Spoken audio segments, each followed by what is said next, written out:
Happy Wednesday. Hope everything's going well with you guys.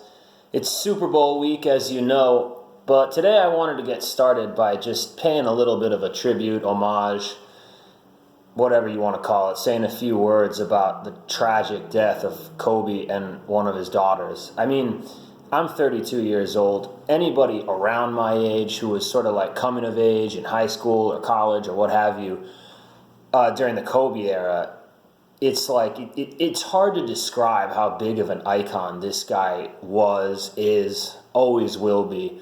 I mean, there have been so many memes already about how don't let the tradition die. Keep saying Kobe as you toss a piece of paper in the trash or shoot a basketball shot or whatnot. And that just speaks to that whole thing that I just described. I remember watching his last game at Kips in Berkeley. It's a very great sports bar if you're ever in Berkeley. And where he dropped 60 points and like all these kids from Cal, they came from SoCal.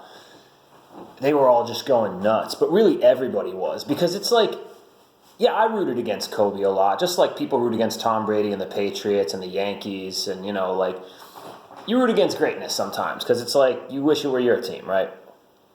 But you have to respect what Kobe was and what he meant to the world of basketball and sports in general. Just a straight icon.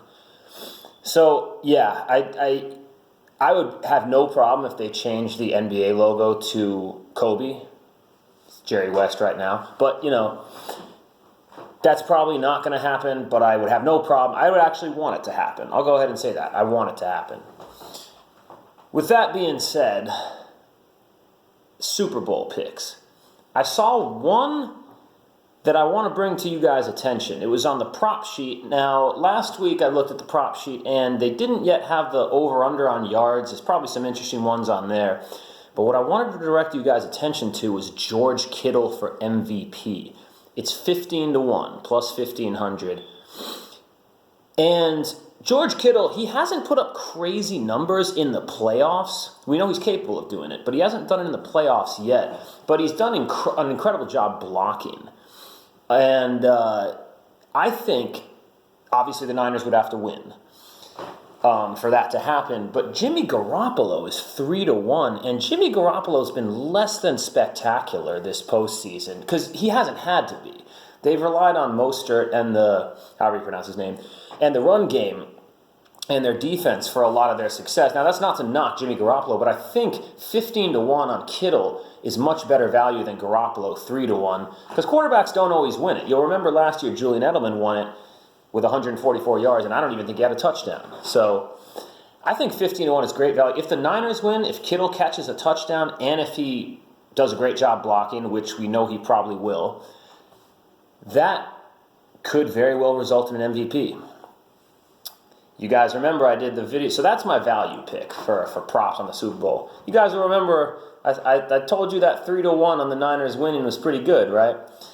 So now if you took my advice and you took that, then you can hedge on the Chiefs, which is what I did. But anyway, if you want an actual call for the Super Bowl, I get a lot of these calls wrong, and I just did the hedge and then took the over. But I think the Niners in a close one. I'd love to see Mahomes win one, though, so, don't quote me on that. We'll have to see.